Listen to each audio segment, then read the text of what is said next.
আসসালামু আলাইকুম dear student, আমি Ayesha Akter Asha Nabakumar institution and doctor Shahidullah কলেজের অনলাইন ক্লাসের পক্ষ থেকে তোমাদের সবাইকে স্বাগত। আজ আমি তোমাদের গ্রামার সম্পর্কে আলোচনা করব। গ্রামার মিন হচ্ছে ব্যাকরণ।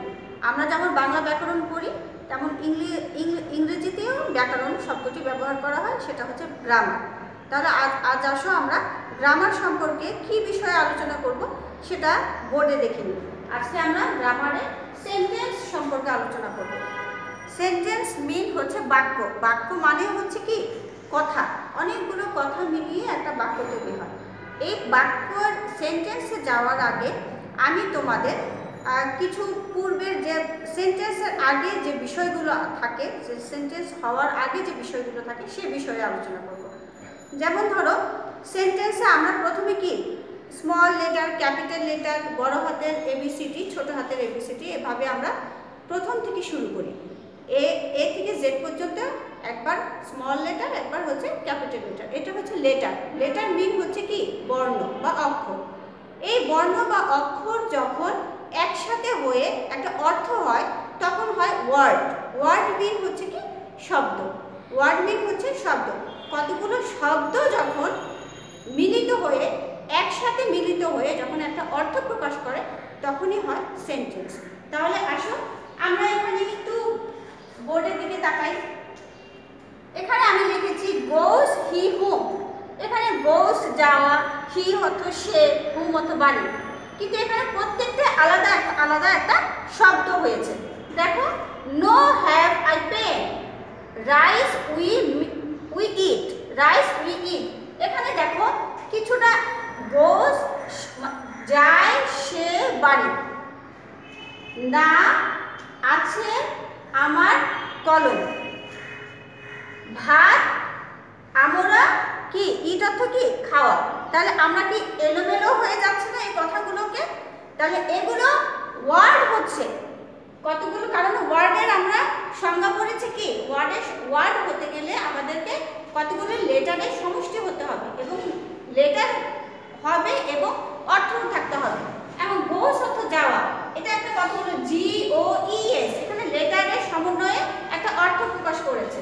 তার মানে হচ্ছে এটা ওয়ার্ড হয়েছে কিন্তু সেন্টেন্স হয়নি। কেন হয়নি? কারণ সেন্টেন্স হতে গেলে কি হতে হবে? সাজানো থাকতে হবে এবং একটা অর্থ প্রকাশ করতে হবে। তোমার যে মনের অনুভূতিগুলো সেগুলো প্রকাশ পেতে হবে।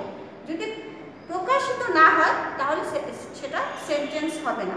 তাহলে দেখো, goes he home, no have I pen, rice we eat, এটা কি হচ্ছে? সেন্টেন্স হচ্ছে না। তো সেন্টেন্স হতে গেলে কি হতে হবে?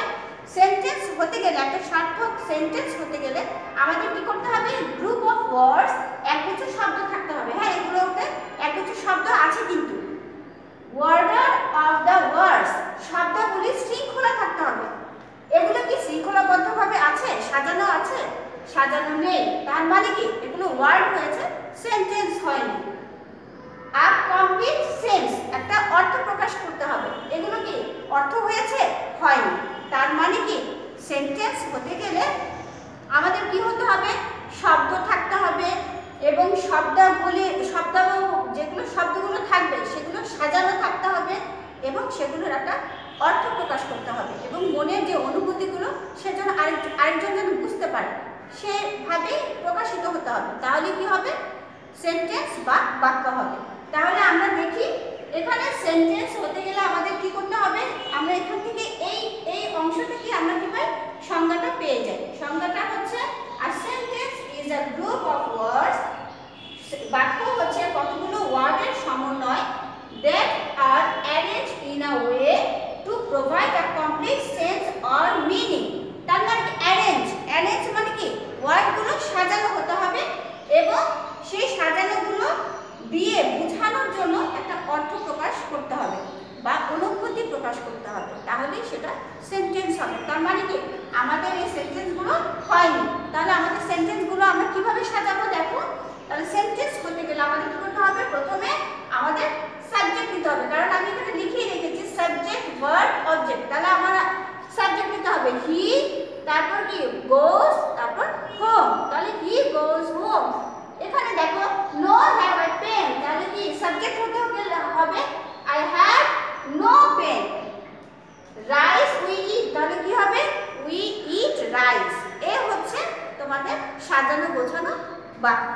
তাহলে আমরা বুঝে গিয়েছি না কিভাবে সেন্টেন্স তৈরি হয় বা সেন্টেন্স কি। এখন আসো সেন্টেন্সের মধ্যে আরো কিছু ভেতরের অংশ আছে। অনেক সময় ইংরেজিতে ইয়েস অথবা নো দিয়েও আমরা বাক্য তৈরি করতে পারি বা সেন্টেন্স তৈরি করতে পারি। যেমন ধরো আমরা অনেক সময় কনভারসেশন লিখি না, ডায়লগ লিখি না। দেখো Rafi, did you go there Kabir, did you go there Kabir. এখন কবির যে উত্তরটা দেবে yes or no, no, yes or no. কবিরকে সে বলছে যে তুমি কি সেখানে গিয়েছিলে কবির, এখন সে উত্তর দিয়েছে হ্যাঁ অথবা না। এই ইয়েস অর নো এই একটা ওয়ার্ডও কিন্তু সেন্টেন্স হয়ে গেল। তার মানে বোঝা গেল সেন্টেন্স হতে গেলে ওয়ার্ড থাকবে এবং সেটা অর্থপূর্ণ হতে হবে। যদি মনের ভাবটা সে প্রকাশ করে তাহলে সেটা হবে সেন্টেন্স। তাহলে ইয়েস আর নো দিয়ে সে তার অর্থ প্রকাশ করলো না, তার অনুভূতি প্রকাশ করলো, কারণ এই বাক্যটা তাহলে কি হবে সেন্টেন্স। তাহলে সেন্টেন্স হতে গেলে অনেক সময় আমরা গ্রুপ অফ ওয়ার্ডও থাকতে পারে, আবার একটা ওয়ার্ডও থাকতে পারে, তবে অর্থপূর্ণ। অর্থপূর্ণ হলেই সেটা হবে সেন্টেন্স। তাহলে এরকম আরো কিছু ওয়ার্ড আছে যেগুলো আমরা খুব অল্প একটা ওয়ার্ড দিয়েই সেন্টেন্স আমরা মনের যে ভাবটা প্রকাশ করতে পারি। এই ধরনের কিছু ওয়ার্ড আমি তোমাদের জন্য লিখে রেখেছি। সেটা হচ্ছে দেখো ইয়েস তো আমরা আগেই জানলাম, নো, গো, হোম, ইট, লিসেন, ওয়েট, স্টপ, ইম্পসিবল, এরকম আরো অনেক ধরনের একটা ওয়ার্ড দিয়ে আমরা পুরো একটা সেন্টেন্স তৈরি করতে পারি।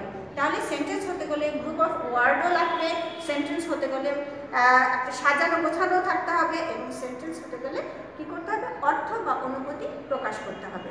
তাহলে আসো এই হচ্ছে আমাদের সেন্টেন্সের প্রকারভেদ। এবং এই সেন্টেন্সগুলোকে যখন আমরা লিখি গঠন অনুসারে সেন্টেন্সকে আবার দুটি ভাগে ভাগ করা যায়। একটা হচ্ছে সাবজেক্ট, সেন্টেন্সের একটি অংশ হচ্ছে সাবজেক্ট আর আরেকটি অংশ হচ্ছে প্রেডিকেট। সাবজেক্ট অর্থ হচ্ছে উদ্দেশ্য আর প্রেডিকেট অর্থ হচ্ছে বিধেয়। তোমরা নিশ্চয়ই বাংলা ব্যাকরণেও এই শব্দগুলো বা আমি যে শব্দগুলো বলছি বাংলাতেও সেগুলো নিশ্চয়ই পড়েছো।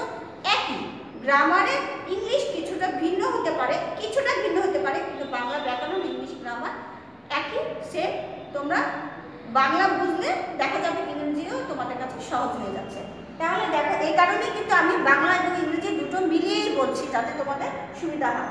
এখানে দেখো সেন্টেন্সের দুটি অংশ, একটা হচ্ছে কি সাবজেক্ট উদ্দেশ্য, প্রেডিকেট বিধেয়। তাহলে আমরা সাবজেক্ট কাকে বলে আর প্রেডিকেট কাকে বলে। এখন দেখো সাবজেক্ট হচ্ছে কি বক্তা বা কর্তা, যে কাজটি করে সেই হচ্ছে সাবজেক্ট। আর সাবজেক্টের পরে একটা সেন্টেন্স লিখতে গেলে সাবজেক্টের পরে যে অংশটুকু থাকে সেই অংশটুকু আমরা বলি প্রেডিকেট। তার মানে কি আমি একটা উদাহরণ দিয়ে দিচ্ছি। দেখো Luna speak English well, Luna speaks English well. তাহলে এখানে সাবজেক্ট কে লুনা, কারণ সে কাজটি করেছে। স্পিক্স অর্থ কি ভার্ব, কথা বলা। তাহলে ভার্ব ইংলিশ ওয়েল এটা পুরোটাই হচ্ছে প্রেডিকেট। তাহলে প্রেডিকেটের মধ্যে আবার কিছু অংশ থাকে, সেটা ভার্ব। সেই ভার্বটা অক্সিলারি ভার্বও হতে পারে, সাহায্যকারী ভার্বও হতে পারে, আবার মেন ভার্বও হতে পারে, এবং প্লাস পার্ট অফ স্পিচ। আমি এর আগেও তোমাদের ক্লাসে পার্ট অফ স্পিচ পড়িয়েছিলাম, আবারও পড়াবো। কিন্তু পার্ট অফ স্পিচে যে 8টি অংশ যে থাকে সেই অংশগুলিও এই ভার্বের পরে যে প্রেডিকেট অংশগুলোর মধ্যে সেই অংশগুলো থাকে।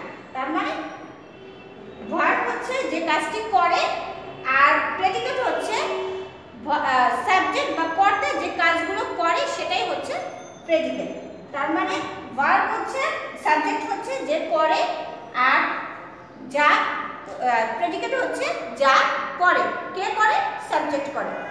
মানে সাবজেক্ট যা করে তাই সব কিছু হচ্ছে প্রেডিকেটের অংশ। তাহলে আমরা বুঝে গেলাম যে একটা গঠন অনুসারে আমাদের এই সেন্টেন্সের কয়টি অংশ থাকে? দুটি অংশ থাকে, একটা হচ্ছে কি সাবজেক্ট আর একটা হচ্ছে প্রেডিকেট। এখন প্রেডিকেট আবার কিসের সমন্বয়ে গঠিত? ভার্ব অথবা মেন ভার্ব এবং পার্ট অফ স্পিচ দিয়ে গঠিত। এখন আসো আমরা অর্থানুসারে সেন্টেন্সকে আবার 5টি ভাগে ভাগ করতে পারি। অর্থানুসারে 5টি ভাগে ভাগ করতে পারি। যেমন ধরো এখানে আমি তোমাদের সুবিধার জন্য লিখে রেখেছি এভাবে খুব সাজিয়ে। দেখো number 1 assertive sentence.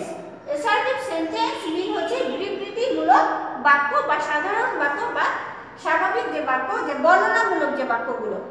Interrogative sentence হচ্ছে প্রশ্নবোধক বাক্য, ইম্পারেটিভ সেন্টেন্স অনুজ্ঞাসূচক বাক্য, অবজেক্টিভ সেন্টেন্স ইচ্ছাসূচক বাক্য, এক্সক্লেমেটরি সেন্টেন্স বিস্ময়সূচক বাক্য।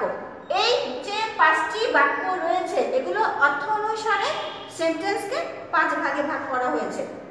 এই যে আমরা অনবরত যে সমস্ত কথাবার্তা বলি সারাদিন ধরে, এই সারাদিন ধরে যে কথাগুলো বলি সেই কথাগুলো এই 5টার উপরে ভিত্তি করেই বলে থাকি। যেমন ধরো আমি খাই, আমি খাচ্ছি, আমি যাচ্ছি, আমি ঘুমাচ্ছি, এই ধরনের এগুলো হচ্ছে কি সাধারণ বাক্য বা বিবৃতিমূলক বাক্য বা অ্যাসার্টিভ সেন্টেন্স। ইন্টারোগেটিভ সেন্টেন্স মানে কি আমরা সারাদিন ধরে অনেক ধরনের কোশ্চেন করি, মা আমি কি খাবো, মা আমি কি এখন ঘুমাবো, এই ধরনের সেন্টেন্স। এবং ভাই বোনের সাথে তুমি কি এখন এটা পড়বে, তুমি কি অর্থগুলো বুঝেছো, এই যে আমরা মানে সারাদিন ধরে যে কথাগুলো বলে থাকি এই সেন্টেন্স, এই 5 প্রকারের কথাগুলোই কিন্তু আমরা বলে থাকি। আজ আমি ডিটেলসে যাব না, আজ আমি তোমাদেরকে অ্যাসার্টিভ সেন্টেন্স নিয়ে আলোচনা করব। অ্যাসার্টিভ সেন্টেন্স হচ্ছে কি বিবৃতিমূলক বাক্য বা বর্ণনামূলক বাক্য। এখন খুব সাধারণভাবে আমরা বইয়ের যে সংজ্ঞাগুলো সেই সংজ্ঞা অনুসারে আমি তোমাদের সুবিধার জন্য লিখে রেখেছি। দেখো, অ্যাসার্টিভ সেন্টেন্স মানে বিবৃতিমূলক বাক্য, যে সেন্টেন্সে সাধারণত কোনো অর্থ বিবৃতি বা বর্ণনা করা হয়, বিবৃতি বা বর্ণনা করা হয়, কোনো অর্থ, যে কোনো অর্থ সেটা বর্ণনার ভিত্তিতে করা হয়, সেটাই হচ্ছে অ্যাসার্টিভ সেন্টেন্স। তাহলে অ্যাসার্টিভ সেন্টেন্সের একটি দুটি উদাহরণ আমি লিখেছি। দেখো, the cow lives on grass, কি গরু কি কিসে বেঁচে থাকে, ঘাস খেয়ে বেঁচে থাকে। সাবিনা ওয়াজ ড্রিঙ্কিং ওয়াটার, সাবিনা কি করছে, পানি খাচ্ছে। তাহলে এই হচ্ছে অ্যাসার্টিভ সেন্টেন্সের দুটি উদাহরণ। এখন দেখো, এই অ্যাসার্টিভ সেন্টেন্সের যেভাবে গঠন অনুসারে একটা গঠনের হয় না, কারণ আমরা অনেক ধরনের কথা বলে থাকি। গঠন অনুসারে অ্যাসার্টিভ সেন্টেন্সের সাবজেক্ট থাকবে, ভার্ব থাকবে, অবজেক্ট থাকবে। এটা হচ্ছে সাধারণ একটা সেন্টেন্স। তাহলে সেন্টেন্সের সাবজেক্ট থাকবে, ভার্ব থাকবে, অবজেক্ট হবে। এই সেন্টেন্সটাও কিন্তু আমাদের অ্যাসার্টিভ সেন্টেন্সের আওতায় পড়ে। তারপর দেখো, নাম্বার 2 তে গঠন অনুসারে সাবজেক্ট, ভার্ব থাকবে, অ্যাডজেক্টিভ থাকবে বা অ্যাডভার্ব থাকবে। আমরা পড়েছি, এখানে জেনেছি যে প্রেডিকেট, ভার্ব এবং কি দিয়ে গঠিত, পার্ট অফ স্পিচ দিয়ে গঠিত। তাহলে এখানে সাবজেক্টের পরে যে বাকিগুলো অংশ সেগুলোই তো প্রেডিকেটের অংশ। তাহলে প্রেডিকেটের অংশ আমরা পড়েছিলাম যে verb plus part of speech দিয়ে গঠিত। তাহলে সাবজেক্ট, ভার্ব, অ্যাডজেক্টিভ অথবা অ্যাডভার্ব থাকবে। নাম্বার 3 তে দেখো, গঠন অনুসারে সাবজেক্ট প্লাস ভার্ব থাকতে পারে, শুধু সাবজেক্ট, এখানে ভার্বের পরে বাকি অংশ নেই। এই ধরনের সেন্টেন্সও কিন্তু অ্যাসার্টিভ সেন্টেন্সের আওতায় পড়ে। তাহলে দেখো, আমি তোমাদের সুবিধার জন্য একটি একটি করে উদাহরণ রেখে দিয়েছি। তোমরা বাসায় আরো এই গঠন অনুসারে তোমরা আরো কতগুলো উদাহরণ নিজেরাই তৈরি করতে পারবে, যদি তুমি গঠনটা ঠিক রেখে তোমাদের মতো করে ওয়ার্ডগুলো বসিয়ে সেন্টেন্স তৈরি করবে। দেখো, তাহলে সাবজেক্ট আই, ভার্ব হচ্ছে নিড, প্রয়োজন। আমি বলেছিলাম ভার্ব অনেক সময় মেন ভার্বও থাকতে পারে বা অক্সিলারি ভার্বও থাকতে পারে। অক্সিলারি ভার্ব বা সাহায্যকারী ভার্বগুলো কি, am, is, are, was, were, has, have, had, have been, has been, shall, will, shall be, will be, এগুলো সবই হচ্ছে অক্সিলারি ভার্ব বা সাহায্যকারী ভার্ব। তাহলে আই নিড আ পেন, তাহলে এখানে নিড হচ্ছে কি মূল ভার্ব বা মেইন ভার্ব, তা আ পেন বাকি অংশ। তাহলে এই সাবজেক্টের পরে আমরা বাকি অংশ আমরা পাচ্ছি না। সেন্টেন্স কোথায় নাই সেন্টেন্স, আমরা প্রতিদিন যে কথাগুলো বলে থাকি সব জায়গায় আমরা সেন্টেন্সের সমন্বয়ে কথা বলি। শুধু আমাদের এটুকু মনে রাখতে হবে যে সেন্টেন্সে যে 5 প্রকারের সেন্টেন্স আমরা কথা বলি, সেই 5 প্রকারের সেন্টেন্সগুলোকে একটু ভাগ ভাগ করে চিনে নেওয়া, আর কিছুই নয়। তাহলে আমরা সাধারণভাবে যে কথাগুলো বলি শুধু এইটুকু মনে রাখতে হবে, সিম্পলভাবে যে সাধারণভাবে যে কথাগুলো বলি সেটাই হচ্ছে অ্যাসার্টিভ সেন্টেন্স। যেমন ধরো subject, verb, object, I need a pen. এখন আমি যেটা বলেছিলাম যে সাবজেক্টের পরে যে প্রেডিকেট কি দ্বারা গঠিত, verb plus predicate part of speech দিয়ে গঠিত। তাহলে শি ইজ বিউটিফুল, এখানে ইজ বিউটিফুল, এখানে ইজ হচ্ছে কি অক্সিলারি ভার্ব বা সাহায্যকারী ভার্ব, এখানে কিন্তু মেন ভার্ব বসায়নি। তাহলে শি ইজ আ বিউটিফুল, সে সুন্দর, কিন্তু বাকি অংশ আর নাই, কিন্তু এটা তারপরে কি হয়েছে, একটা অর্থ প্রকাশ করেছে। শি ইজ বিউটিফুল, এটা কি বিউটিফুল, কি এটা হচ্ছে অ্যাডজেক্টিভ, এটা হচ্ছে কি অ্যাডজেক্টিভ, এটা হচ্ছে অ্যাডজেক্টিভ।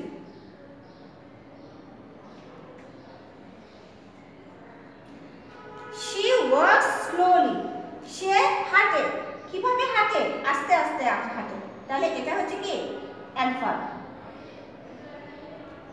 এই স্লো ভাবে হাঁটা, এটা এখানে she হচ্ছে সাবজেক্ট, walks হচ্ছে কি মেইন ভার্ব, আর স্লোলি হচ্ছে অ্যাডভার্ব। তাহলে আমরা এখানে সে কিভাবে হাঁটে, আস্তে আস্তে হাঁটে, এই ধরনের সেন্টেন্সও হচ্ছে কি অ্যাসার্টিভ সেন্টেন্সের আওতায় পড়বে। এখন দেখো নাম্বার 3 রুলসে সাবজেক্ট প্লাস ভার্ব। তাহলে সাবজেক্ট কি হচ্ছে, আমি একটা সেন্টেন্স তৈরি করেছি তোমাদের জন্য, দেখো রহিম। ভার্ব হচ্ছে কি লাভ, লাভ হচ্ছে কি হাসা, লাভ মিন কি হাসা, রহিম হাসে, তাহলে এটাও কি মেইন ভার্ব হিসেবে বসতেছে, মেইন ভার্ব হিসেবে বসতেছে, এটা হচ্ছে ভার্ব, তার মেইন ভার্ব হিসেবে বলছে বসছে। তাহলে এখন দেখো এই গঠন, এই তিনটা গঠন অনুসারে যে সেন্টেন্স তৈরি হবে, তাহলে আমরা কি বলতে পারি না এই সবগুলো অ্যাসার্টিভ সেন্টেন্সের আওতায় পড়ে। শিক্ষার্থীরা দেখো 3 নাম্বার রুলস 3 তে দেখো সাবজেক্ট প্লাস ভার্ব। তাহলে এখানে সাবজেক্ট কি বসিয়েছি আমি রহিম, আর ভার্ব হচ্ছে কি লাভস, লাভস হচ্ছে কি হাসা। এখানে থার্ড পারসন সিঙ্গুলার নাম্বার হয়েছে দেখে এখানে এস বা ইএস যোগ হয়েছে, কারণ আমরা এই গঠনটাও জেনে আসছি, ছোটবেলা থেকে পড়ে আসছি যে আমি তুমি ছাড়া যে বাকি অংশগুলো সেগুলো হচ্ছে কি third person singular, third person. এবং থার্ড পারসন যখন হবে, থার্ড পারসন যদি সিঙ্গুলার নাম্বার, সিঙ্গুলার মানে কি এক বচন, এক বচন মানে কি একজন, একজন যখন হবে তখনই ভার্বের সাথে কি হবে, মেইন ভার্বের সাথে এস বা ইএস যোগ হবে। তাহলে রহিম লাভস, রহিম এখানে রহিম কি করছে, হাসছে। তাহলে এই ধরনের সেন্টেন্স হচ্ছে, তাহলে আমরা বুঝলাম যে এই ধরনের সেন্টেন্স হচ্ছে অ্যাসার্টিভ সেন্টেন্স। তাহলে এই যে তিনটি গঠন আমি লিখে দিয়েছি, এই তিনটি গঠনের উপর ভিত্তি করে যে ধরনের সেন্টেন্স তৈরি হচ্ছে বা যে ধরনের কথা তৈরি হচ্ছে, এই সবগুলো হচ্ছে অ্যাসার্টিভ সেন্টেন্সের আওতায় পড়বে। তাহলে আজ আমি তোমাদের শুধু অ্যাসার্টিভ সেন্টেন্স নিয়েই কথা বললাম। তোমরা এই গঠনগুলো ভালো করে পড়বে। সেন্টেন্স থেকে আমি কিন্তু লেটার থেকে শুরু করেছি, লেটার থেকে কি কোথায় গিয়েছি, ওয়ার্ডে, ওয়ার্ড থেকে কোথায় গিয়েছি, সেন্টেন্সে। সেইভাবে তোমরা পর্যায়ক্রমে ভালোভাবে এই ক্লাসটা প্র্যাকটিস করবে এবং মনে রাখার চেষ্টা করবে, কারণ গ্রামার না জানলে অনেক সময় দেখা যাবে নিজেরাও সেন্টেন্স তৈরি করতে পারবে না। ভোকাবুলারি প্লাস গ্রামার, এটার উপরে ভিত্তি করে কিন্তু ইংলিশ দাঁড়িয়ে আছে। এখন তোমরা যদি নিজেরা সেন্টেন্স তৈরি করতে চাও, অবশ্যই অনেক অনেক বেশি ওয়ার্ড মিনিং জানতে হবে, এবং ওয়ার্ড মিনিংয়ের সাথে কিভাবে সেন্টেন্স তৈরি করতে হয় সেটাও জানতে হবে, কারণ সেন্টেন্স তৈরি করতে না পারলে তোমরা নিজেরাও বানিয়ে যে একটা লাইন লেখা বা একটা সেন্টেন্স তৈরি করা সেটা পারবে না। তাহলে আসো আজ আমরা এই ক্লাস থেকে আস্তে আস্তে শেখা শুরু করে দিই, এবং আজ আমি তোমাদের শুধু খুব সিম্পল এক সাধারণ যে কথাগুলো বলা হয় অ্যাসার্টিভ সেন্টেন্সে, সেই কথাগুলো যে গঠনগুলো আমি দেখিয়ে দিলাম। বাসায় অবশ্যই এই গঠন অনুসারে অনেকগুলো সেন্টেন্স তৈরি করার চেষ্টা করবে। আমি পরবর্তীতে এই ইন্টারভিউটি এভাবে তোমাদের সাথে আলোচনা করব আগামী ক্লাসগুলোতে। তাহলে আজ এ পর্যন্তই। ভালো থাকো, সুস্থ থাকো, আল্লাহ হাফেজ।